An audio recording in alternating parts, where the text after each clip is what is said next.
separate into some very short strips. Check out how fast that big loadmaster acts as the pilot's rear vision mirror. In this case, the loadmaster is directing the pilot back using the open cargo door. Meanwhile, Tomo, our navigator, may pop out of the forward escape hatch to say hello.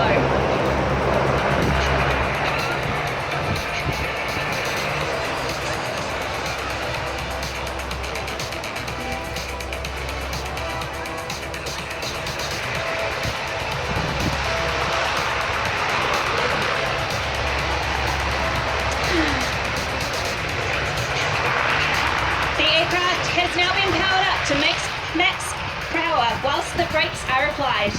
This is to minimise the amount of runway required for a takeoff and is normally used on short strips.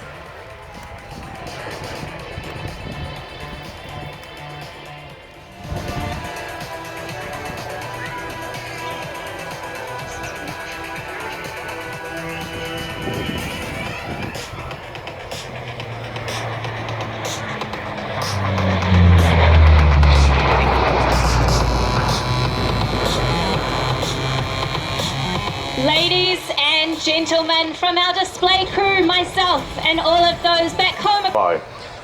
Like Emma, they get hot pies going back to New Zealand. If you don't wave to these guys, they may be inclined to get a little bit upset. No, only joking. Terrific. The crews are on board. The MG cars moving along the crowd line in just the next minute. We'll just let the C130 go through for 1 or 2 minutes before the next question. This day and age, and the beauty of this one-time performer for passenger flying.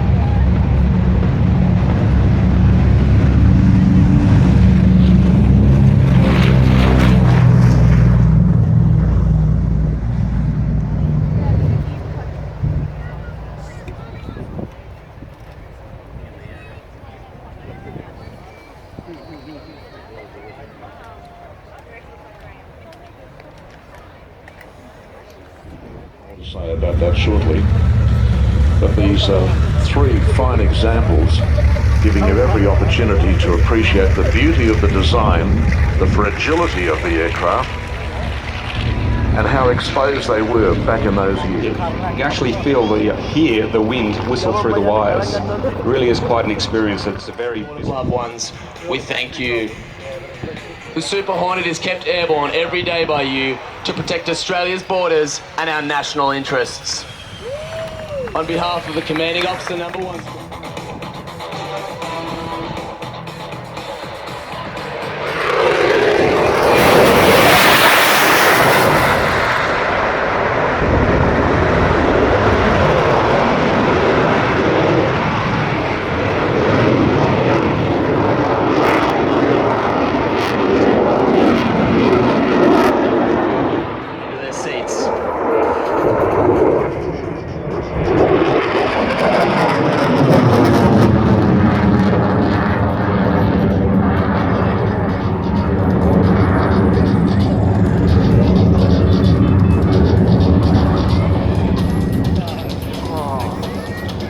Leveling off now at airliner altitudes.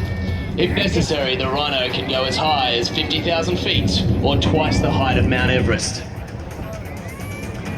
As the lads now bring the Rhino back to Earth, they will set up for the low-level initial and pitch. This is a manoeuvre all jets perform when operating in formations and allows everyone to get back to base as fast and efficiently as possible. Number 1 Squadron flies the Super Hornet, and it recently celebrated its 100th year anniversary, making it the oldest squadron in the Air Force. Known as the Fighting First, 1 Squadron has seen action in several campaigns, including World War I, World War II, the Malayan Emergency, and most recently as the first Australian squadron to take the fight to ISIS in the Middle East.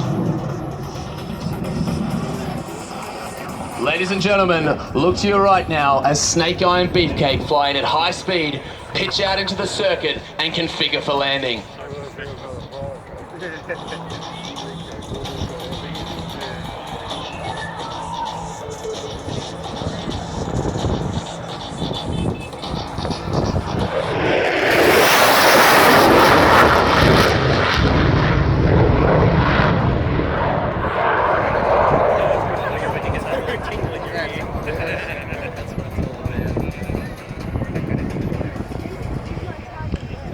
Land Jericho, is the Chief of Air Force's strategy to transform the Royal Australian Air Force into an integrated and networked fifth-generation fighting force.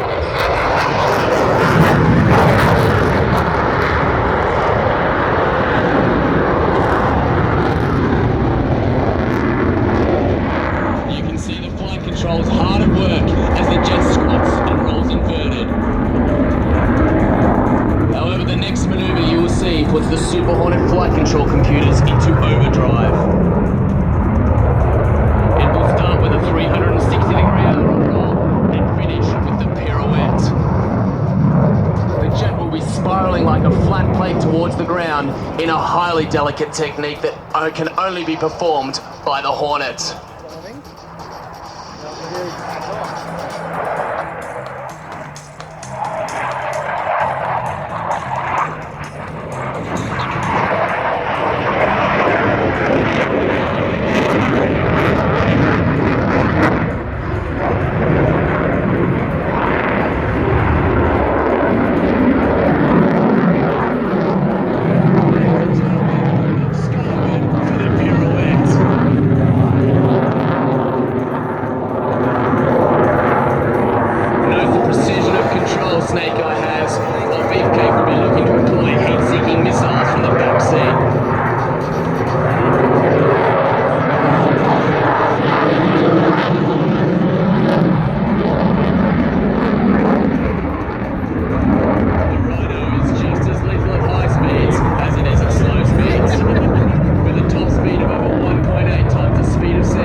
Get your cameras ready, ladies and gentlemen, as the Rhino is accelerated to over 1,000 kilometers per hour for the high-speed pass.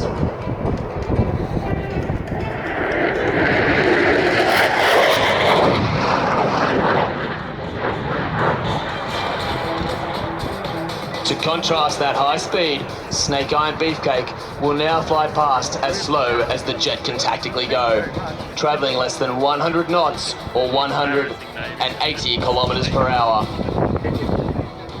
You'll see the nose pointing 25 degrees higher than the aircraft direction of travel. This is known as angle of attack. The Super Hornet is capable of up to 50 degrees angle of attack in a dogfight. This slow-speed performance is yet another capability that makes the Rhino such an intimidating aircraft to fight against. Take this opportunity to check out the current weapons loadout of 2 short-range heat-seeking missiles on either wingtip and 2 long-range radar-guided missiles on wing pylons. We also carry an internal 20mm cannon that fires